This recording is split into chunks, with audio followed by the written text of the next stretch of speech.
Morning, જય Shri Krishna, Radhe Radhe. So guys, આપણે વાત કરીશું સર્જિકલ સ્ટ્રાઇક 3.0 વિશે. તો અત્યારે આ ન્યૂઝે બહુ જ ફેલાઈ રહી છે બધી જગ્યાએ કે ભારતમાં ફરી એક વખત સર્જિકલ સ્ટ્રાઇક થવાની છે. અને બધા ન્યૂઝમાં એ જ બતાવે છે કે ભારતે પાકિસ્તાનનું પાણી બંધ કરી નાખ્યું છે.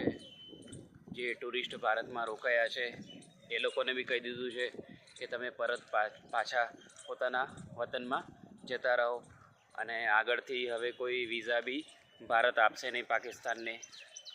ભારત અને પાકિસ્તાન વચ્ચે જે પણ વ્યવહાર હતા એ બધા કટ કરી દેવામાં આવ્યા છે.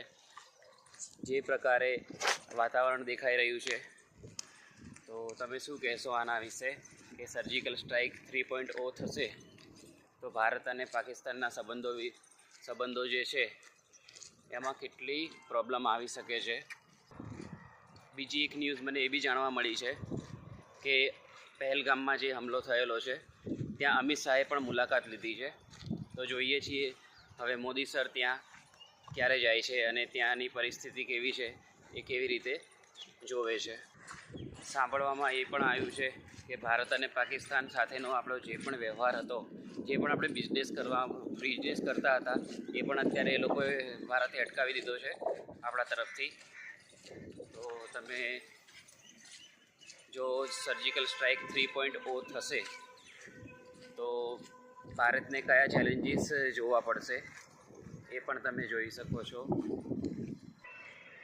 સો ગાઈઝ, અમારો મિની બ્લોગ તમને કેવો લાગે છે તમે કહેજો, કારણ કે સ્ટાર્ટિંગ છે તો મને ખ્યાલ નથી આવતો શું બોલવું જોઈએ.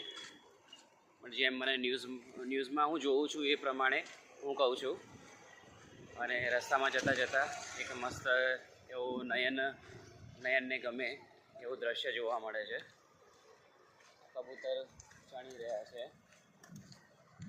સારું એવું દ્રશ્ય છે, જોઈ શકો છો તમે.